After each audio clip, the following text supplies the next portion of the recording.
गीता की बहू थानेदार बन गई थी और थानेदार बनने के कारण उसे जिप्सी मिल गई जो वह अपने घर पर ला सकती थी, लेकिन वह इसलिए मिली थी कि अगर कोई ज़रूरी काम हो, जल्दबाजी हो, तो वह जिप्सी ले करके जल्दी ड्यूटी पर पहुंच सके। और संगीता अपनी जिप्सी को लेकर बहुत खुश थी और वह लेकर आई तो उसके साथ गीता देखती है कि आज तो बहुत जिप्सी लेकर आई है।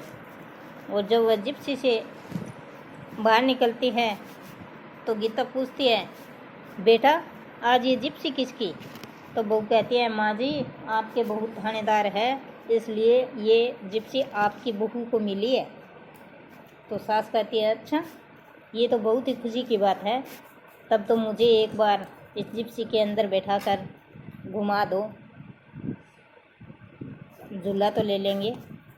तब वो कहती है, बैठिए माँ जी, आपकी बहू थानेदार है तो आपको क्यों नहीं झुलाएगी। तो वो कहती है, अरे ये पड़ोस वाली भी देख रही है औरतें, इनको भी साथ में बिठा लो ना। तो संगीता बिठा लेती है और सभी को बैठा करके और घुमाई करा के लेकर आती है। तभी दूसरे मोहल्ले वाली औरतें जो है वो देखती हैं कि ये सभी तो जिप्सी में घूम रही है और हम देख रहे हैं, उनको जलन हो रही है, लेकिन वह बहू सभी को वापस ला करके अपने घर उतार देती है। फिर उसका पति आता है सोनू, तो वह देखता है घर के आगे जिप्सी खड़ी हुई है। तो सोनू हॉर्न बजाता है ड्राइवर को बाहर बुलाने के लिए, लेकिन बाहर कोई नहीं आता। फिर वह अंदर जा कर के बाइक को रोक करके अंदर जाता है घर के और अंदर जाकर कहता है, माँ जी ये जिप्सी किसने खड़ी की है हमारे घर के सामने? बाइक निकालने का भी रास्ता नहीं छोड़ रखा। तब माँ कहती है, अरे बेटा ये तो मेरी बहू थानेदारनी की है, ये और किसी की जिप्सी नहीं है। तो सोनू कहता है, क्या? तो माँ कहती है, हाँ बेटा ये सच है, मेरी बहू को जिप्सी मिली है। तब अपनी बहू के पास जाता है वह संगीता के पास और बोलता है, ये जिप्सी किसकी है? तो संगीता कहती है, आपकी पत्नी को, थानेदारनी को ये जिप्सी मिली है क्योंकि मैं थानेदार हूँ। तब सोनू ये देख कर के बहुत खुश होता है और कहता है, चलो फिर तो पार्टी करनी चाहिए। तो थानेदार बहू कहती है कि हाँ आज इस खुशी में हम घूम कर आएंगे। तो सोनू कहता है, अच्छा तुम्हारी जिप्सी में? तो वो कहती है, हाँ और किस में? तो वो दोनों जाते हैं घुमाई करने के लिए और घुमाई करके वापस आ जाते हैं। और फिर कभी वह सोनू को ऑफिस छोड़ने के लिए चली जाती है और कभी अपनी सासू माँ को बाज़ार से कोई सामान दिलाने के लिए और साथ में पड़ोसिनों को भी बैठा करके ले जाती है और बाज़ार से सामान दिलाकर वापस घर छोड़ देती है। लेकिन उसका अपनी ड्यूटी से मन हट जाता है। वह जिप्सी लिए, जब से जिप्सी मिली थी तब से वह जिप्सी लिए इधर उधर घूमती रहती है, अपने पर्सनल कामों में ही जिप्सी का यूज़ करने लग जाती है। तभी एक दिन उसकी पति सोनू ने फ़ोन किया कि मुझे आज ऑफिस तक जाना है और मेरा बाइक पंचर हो गया है। तो वो कहती है, ठीक है जी मैं आपको ऑफिस तक छोड़ देती हूँ, आप बैठिए। तो वो कहता है, अगर आपको जल्दी है तो निकल लीजिए। लेकिन संगीता नहीं मानती, वो कहती है, कोई बात नहीं, मैं आराम से चली जाऊँगी, कोई जल्दी नहीं है। और वह अपने हवलदार से कहती है, अगर बड़े ऑफिसर आ जाएं तो मुझे कॉल कर देना।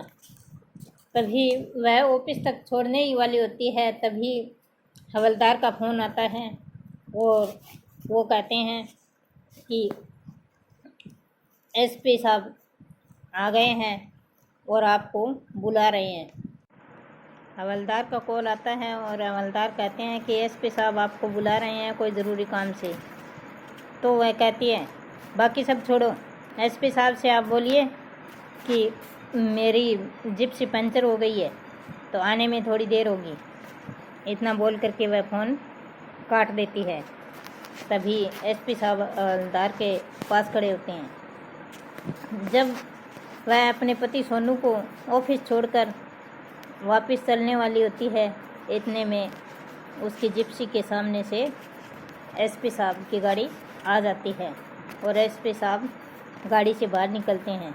तो देख करके और संगीता भी अपनी जिप्सी से बाहर आ करके सलाम करती है एसपी साहब को। तब एसपी साहब बोलते हैं कि मैंने पहले ही सुना था कि तुम्हारा काम में कोई ध्यान नहीं है, तुम तो जिप्सी मिलने के बाद अपने पर्सनल कामों में लगी रहती हो और इस जिप्सी को भी पर्सनल बना लिया है। तुम्हारे पर्सनल कामों के लिए थोड़ी ना जिप्सी मिली थी तुम्हें जिप्सी इसलिए मिली थी कि कोई ज़रूरी काम हो, सरकारी काम हो तो आप जल्दी पहुंच सको। इसका तुम नाजायज़ फ़ायदा उठा रहे हो। तो वो कहती है नहीं सर, ऐसा कुछ भी नहीं है। तो एसपी साहब कहते हैं क्यों नहीं? मैंने जब हवलदार साहब को फ़ोन करने के लिए बोला तो तूने क्या जवाब दिया? हवलदार साहब को भी झूठ बोलने के लिए बोल दिया आपने कि एसपी साहब को बोल दो कि मेरी गाड़ी पंचर हो गई। तो वो कहती है नहीं सर, हवलदार साहब ने मैंने कॉल किया ही नहीं, वह ऐसे ही झूठ बोल रहा है। तब एसपी साहब बोलता है कि फिर से झूठ? मेरे सामने कॉल किया था हवलदार साहब ने और तूने उसे झूठ बोलने के लिए बोला था। मैं तब वहीं पर था। तब वह अपनी गलती मान लेती है और कहती है साहब आप मुझे सज़ा दे सकते हो, मैं सज़ा के लायक हूँ। मैं जिप्सी मिलने के बाद ही पर्सनल कामों में लग गई थी, बाकी इससे पहले तो मैं मेरी ड्यूटी अच्छे से निभा रही थी। आप जो चाहो मुझे सज़ा दे सकते हो, लेकिन आप मुझे माफ़ कर दीजिए। तभी एसपी कहते हैं कि आज से ये तुम्हारी जिप्सी छीन ली जाएगी और लाओ मुझे दो ये चाबी जिप्सी की। तभी वह जिप्सी की चाबी एसपी साहब के हाथ में पकड़ा देती है और एसपी साहब कहते हैं कि आज के बाद 1 सप्ताह के लिए तुझे सस्पेंड किया जाएगा, उसके बाद ही तुम्हारी ड्यूटी लगेगी। तो वह सस्पेंड हो जाती है 1 सप्ताह के बाद और उसके बाद अच्छे से ड्यूटी निभाने लगती है और उसे अपनी गलती का एहसास हो जाता है और वह पूरा ध्यान दे करके अपनी ड्यूटी निभाती है। अगर मेरी वीडियो पसंद आए तो लाइक शेयर सब्सक्राइब ज़रूर करें और अगर कोई ऐसी हो भी जाए तो अपनी ड्यूटी अच्छे से निभाना चाहिए, किसी को काम चोरी नहीं करना चाहिए। और धन्यवाद मेरी पूरी